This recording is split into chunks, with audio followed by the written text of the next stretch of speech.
अंकित के साथ the analysis talk में आपका हार्दिक स्वागत है। हेलो दोस्तों, कैसे हैं आप। आज एक नए टॉपिक पे मैं एक बात करना चाहूँगा। ये टॉपिक बहुत पहले का है। एक लोग के बीच ये बहुत जिज्ञासा वाली बात है कि बहुत लोग इस बारे में सोचते हैं कि बिहार इतना पीछे कैसे चला गया। हर चीज़ में पीछे, साक्षरता में पीछे, चीज़ों में, हर चीज़ में पीछे। मतलब कुछ चीज़ें हैं, इतना उपजाऊ ज़मीन, मेहनती लोग, इन्वायरमेंट अच्छा, मतलब एक तरह से इको फ्रेंडली। उत्तर बिहार में अगर देखा जाए तो इको फ्रेंडली प्लेसेस हैं, यहाँ स्वच्छ हवा, बहुत सारे गांव हैं, बहुत हरियाली है। एंशियंट टाइम से में बहुत आगे था नालंदा यूनिवर्सिटी, अशोका, चाणक्य। बिहार इतना पीछे क्यों चला गया, बहुत लोगों के दिमाग में ये बात है। जैसे मेरा मेरा एनालिसिस अगर देखा जाए, 90s बिहार अभी भी 20 से 25 साल पीछे। इन सरकारें, नीतीश जी और सम्राट चौधरी अब आए हैं तो काम करके देखेंगे कैसा है। नीतीश जी ने ये 20-25 साल पहले जो हो जाना चाहिए था वो चीज़ें की। रोड, सड़कें अच्छे की, इंफ्रा अच्छा किया, लेकिन ये सब चीज़ें थी 20 साल पहले हो जाने। उसके बाद इंडस्ट्रियल ग्रोथ आती। बीच में जो 90 से 2005 तक का समय था,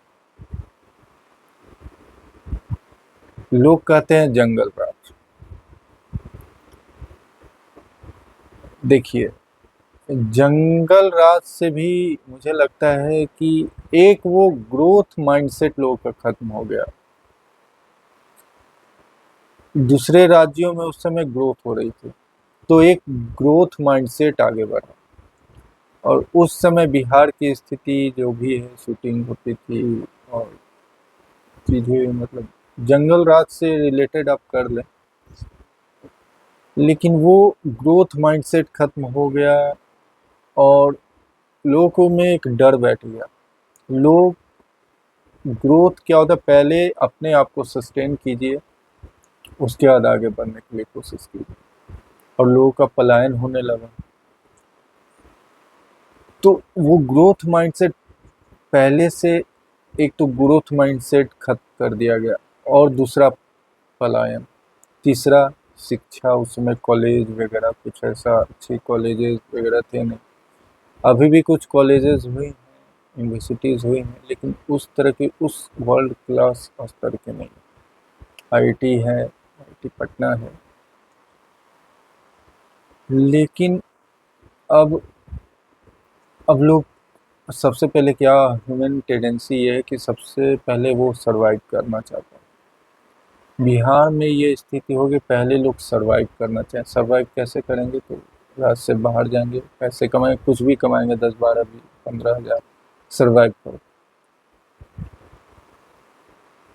और सरवाइव करने के चक्कर में उन्होंने ग्रोथ मानसिकता अपना खत्म कर दी। उसके बाद क्या हुआ, नए जनरेशन आए तो उन्हें वो बेसिक चीज़ें नहीं मिली।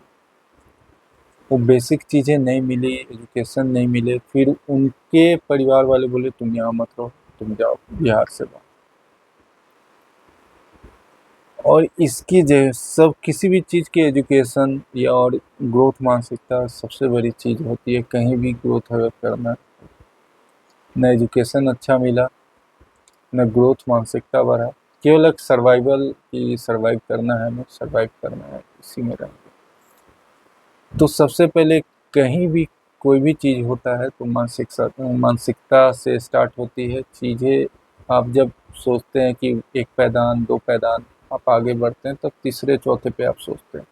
लेकिन जब आप एक या दूसरे पे ही अटक जाते हैं तो फिर वो चीज़ें खत्म हो जाती है। अब वो सोचते हैं कि एक या दो ही पे रहते हैं, कम से कम चल तो रहा है काम। तो अब की चीज़ें हैं कि अब 1-2 से हटकर 4, 5, 6 पे आने की का बात है। टेक के क्षेत्र में, कृषि के क्षेत्र में, फूड प्रोसेसिंग के क्षेत्र में अब आए। अब जो बाहर चले गए उन्होंने बाहर घर खरीद लिया, फ्लैट खरीद लिया, जो भी उन्होंने कर लिया। लेकिन अभी ये चीज़ है कि ज़रा सा भी अगर विकसित हो जाते हैं तो बिहार छोड़कर चले जाते हैं।